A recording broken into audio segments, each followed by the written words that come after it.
This short video is intended as a supplement to content prepared for and presented at the October 2016 Art Collaborative Team Meetings.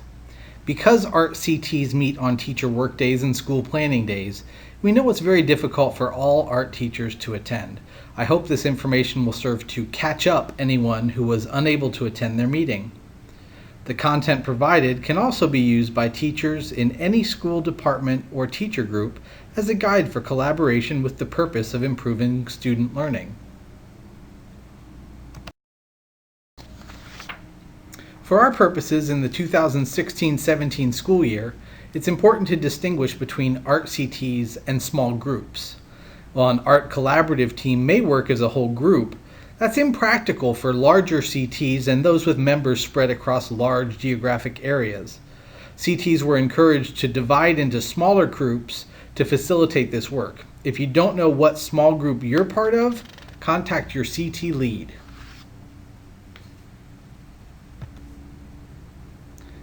Guidelines provided here are intended to lead small groups through a collaborative process focused on improving student learning.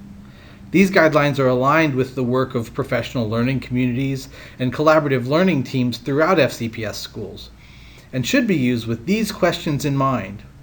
What do we want students to learn? How will we know if each student has learned it? How will we respond when students do not learn? And how can we advance the learning of all?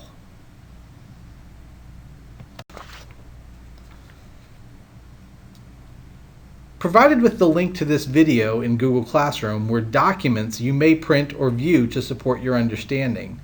These include a document for each focus option and a work plan form. Pause the video at any time to review those forms or any of the information in these slides.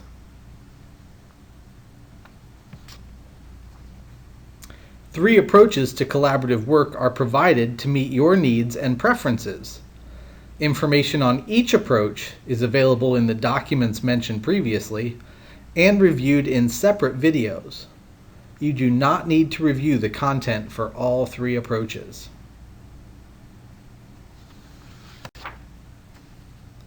This short video will review the Focus on Lessons approach.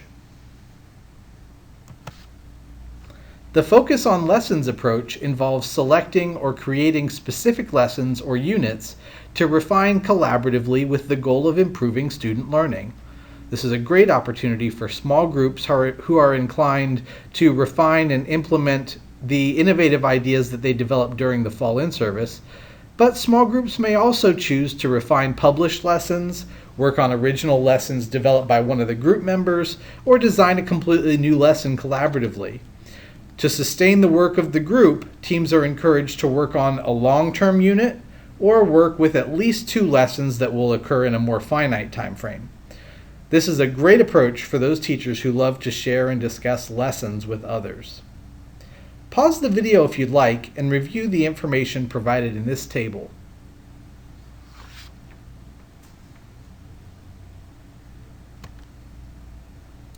There are a number of steps to consider in collaborative work focused on lessons.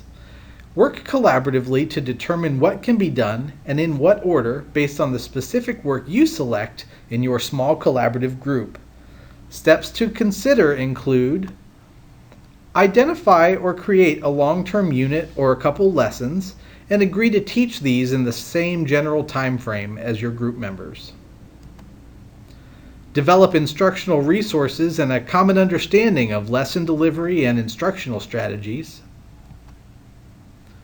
Identify and unpack SBIs to define what students will know, understand, or be able to do as a result of the lesson. Select or develop an assessment tool or tools that each of the teachers will use to measure learning outcomes. Discuss and develop possible intervention strategies. Deliver the lesson or the unit, collect the results, and assess student learning through that process. Analyze the data and compare student products with your group. And finally, share successes and challenges and modify plans for future delivery.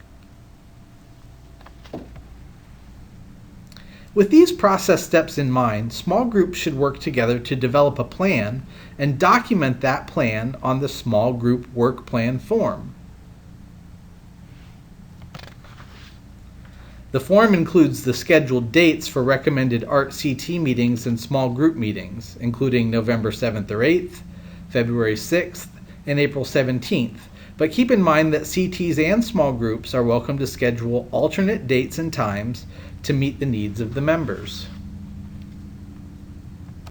To do this work effectively, your small group may need to meet or at least communicate more often than these few meetings.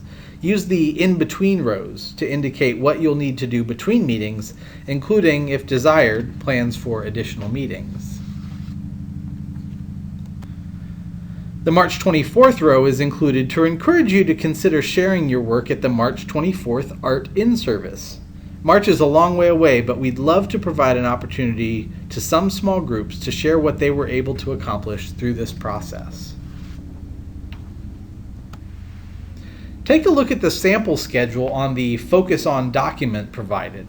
It includes examples of different approaches to meeting and collaborating, including alternate meeting times and locations. Please note, the sample schedule is in no way meant as a required schedule. It's only provided to give you an example of what a completed plan and process might look like. Through this content and the forms provided, we've attempted to give some structure to what is otherwise a wide open approach to collaboration. What you do with your small group is up to you, from choosing which approach to take, choosing what specific ways you'll work to improve student learning, and choosing when, where, and how you'll work together to accomplish this. Please let the Fine Arts Office know if you need any support in the work. We are here to help.